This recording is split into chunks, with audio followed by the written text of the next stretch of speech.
Hello, welcome back to our channel happy space in between life. অনেক দিন পর হাজির হয়েছি আবারও একটা নতুন ব্লগ নিয়ে। আজ আমরা চলে এসেছি নিউ টাউনে আমার এক ননদের ছেলের অন্নপ্রাশনে আমন্ত্রণ পেয়ে।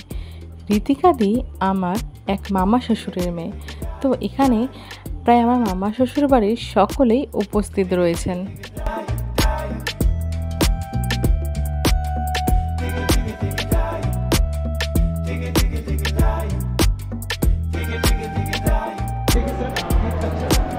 কফি খাও, রিভিউটা দে দেখি কেমন হয়েছিস। কফি খাও, দারুণ দারুণ। স্টারবাকসে যাই, স্টারবাকসের ওদিকে।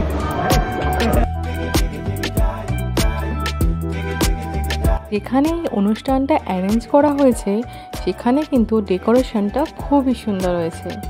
এখানে দেখছি একটা মকটেল কাউন্টারও বসানো হয়েছে। গরমের এই দাবদাহ থেকে বাঁচতে কিছু মকটেল ট্রাই করা যাক। এখানে আমার মামির শাশুড়ি, মাসির শাশুড়ি, দেওর, নানদ সকলেই উপস্থিত এবং সবাই সবার সাথে গল্প করতে মত্ত। আসলে অনেক দিন পর দেখা হলে যা হয় আর কি, কত কথা জমে থাকে মনে, তাই না?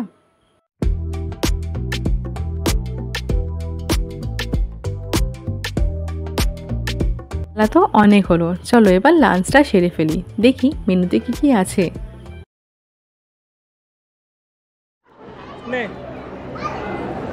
ফটো হাই, আমার মন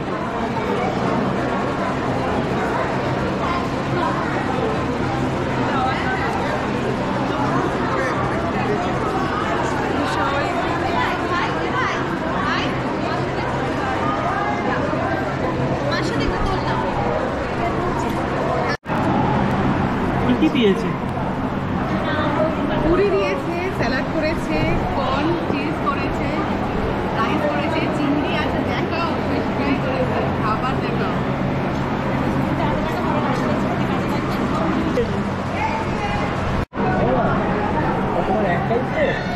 কি কি নিয়েছো? মাটন নিয়েছো, ডিম, আলু, ফিশ ফ্রাই, এটা বিরিয়ানি করে দিল মাত্র। আর পোলাও নিয়েছি, পোলাও আর সাথে সাদা ভাত। কি সাদা ভাত, মাটন দিয়ে সাদা ভাতটাই বেশি ভালো লাগে খেতে, তাই ঠিক আছে। মাটনটা পোলাওয়ের সাথে কি কি মাটনটা পোলাওয়ের সাথে ভালো লাগছে, আর চিংড়ি মাছটা প্লেন রাইসের সাথে রাইসে ভালো লাগছে, কিন্তু পোলাওটা খুব ভালো করেছে, তাই জন্য পোলাওটা আমার সব জায়গায় ভালো লাগে না। এতক্ষণে শুরু হবে অন্নপ্রাশনের সেরেমনি, যার জন্য এখানে আসা। তবে এই ছোট্ট গোপালটার জন্য এত কিছু সাজানো হয়েছে, কিন্তু খাবে হয়তো সেই গিয়ে ভাতের একটা মাত্র দানা। যাই হোক, চলো দেখা যাক।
এবার হবে কেক কাটিং পর্ব, কিন্তু এত ভিড় ও লোকজন দেখে পুচকেটা মনে হয় ঘাবড়ে গেছে, তাই তার কান্না থামছেই না।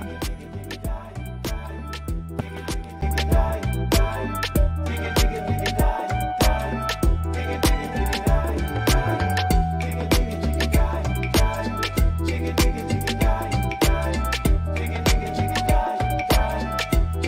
এবার বাড়ি ফিরতে হবে। সকলের সাথে একবার দেখা করে বাড়ির পথে রওনা দেব। টাটা, দেখা হবে পরের ব্লগে আবারও নতুন কোনো দিনযাত্রা নিয়ে। সকলেই সুস্থ থাকবেন, ভালো থাকবেন। আর ভিডিওটা ভালো লাগলে লাইক ও চ্যানেলটা সাবস্ক্রাইব করে দেবেন।